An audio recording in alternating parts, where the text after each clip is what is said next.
Nating pag-usapan guys yung unang part ng episode na ito kung saan natin makikita na habang nauubos na nga ang ilang minuto sa lifespan nitong si Ishiki Otsutsuki ay nasa proseso nga siya dito ng paglalagay ng panibagong karma seal dito sa katawan ni Kawaki. Sobrang kampante nga dito ni Ishiki na naging successful na yung kanyang plano na lagyan ulit ng karma itong si Kawaki. So, marami din sa inyo mga fans, lalo na yung mga anime-only watchers lang, ang napaniwala at nawalan ng pag-asa sa part na ito dahil inakala nyo nga na hindi nga nagtagumpay si Naruto at Sasuke na pigilan tong si Ishiki Otsutsuki na makalapit ulit kay Kawaki. Pero moments later nga, inireveal naman sa episode na ito na isang shadow clone lamang nga yung Kawaki na nilagyan ni Ishiki ng panibagong karma. So gulat na gulat nga din dito si Ishiki dahil napaniwala nga siya sa strategy na ginawa sa kanya ni Kawaki. Dahil di nga niya inakala na may tinatagong strategy itong si Kawaki dahil ang akala nga niya walang character development itong si Kawaki. Ngunit di nga niya alam kung gaano kalaki yung in-improve nitong si Kawaki mentally, physically, simula nung napunta siya sa poder ni Naruto. Then after nga ng scene na ito ay unti-unti ngang naglagas at naging abo ang mga parte ng katawan ni Ishiki Otsutsuki dahil naubos na nga ng tuluyan ng kanyang lifespan.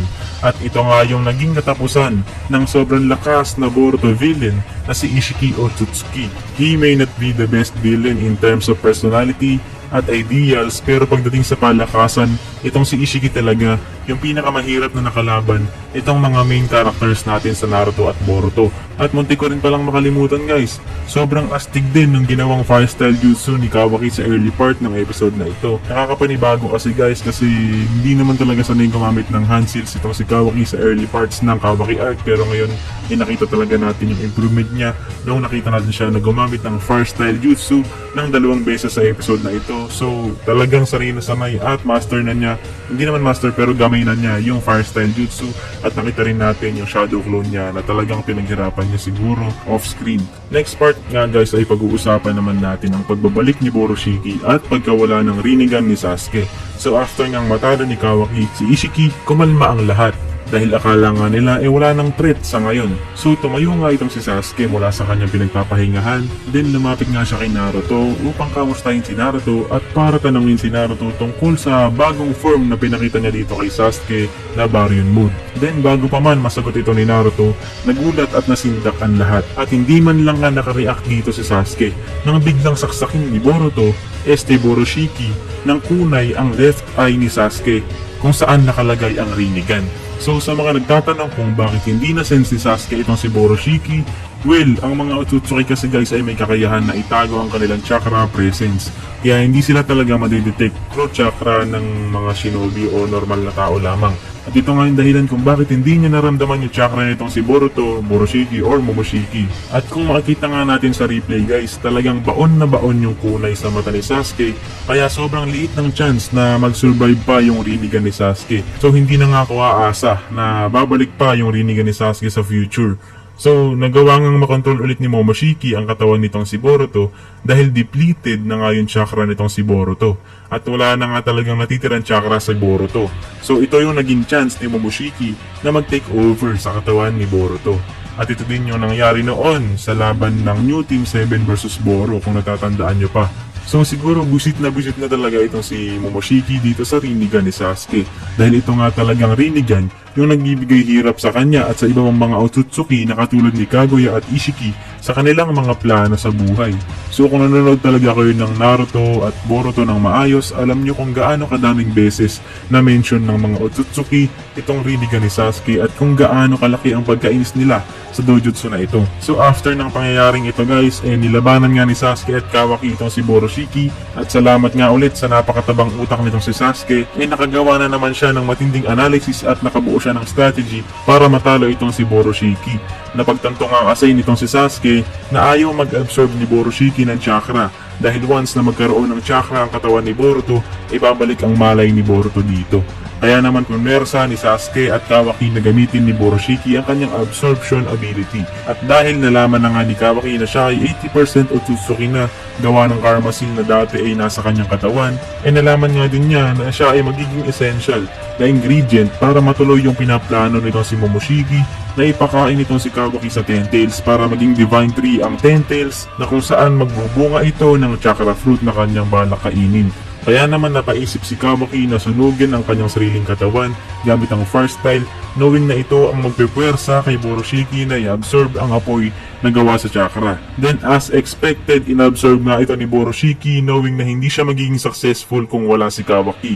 Then after nga nito ay unti-unti nang bumalik si Boruto sa consciousness at nilabanan nga niya ang pwersa ni Momoshiki sa katawan niya.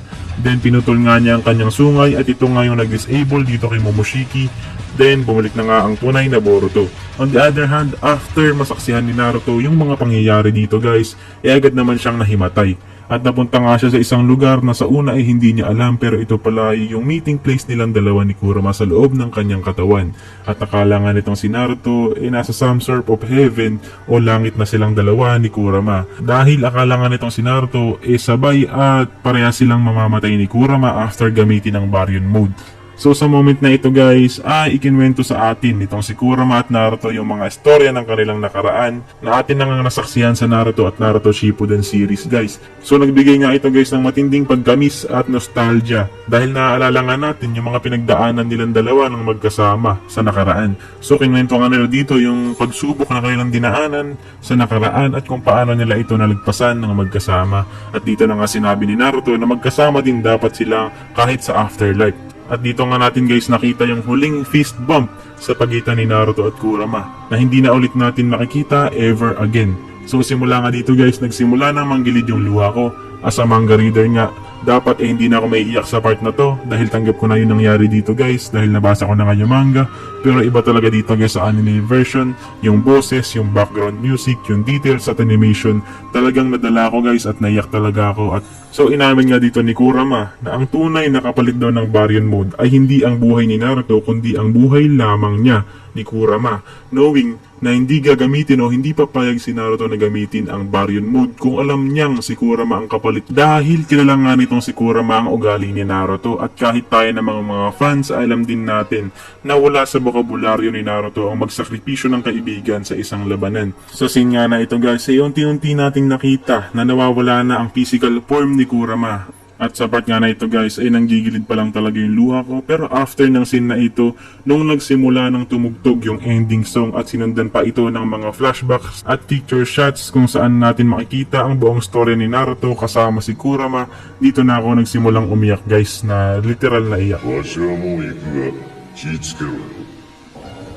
行かないでくれ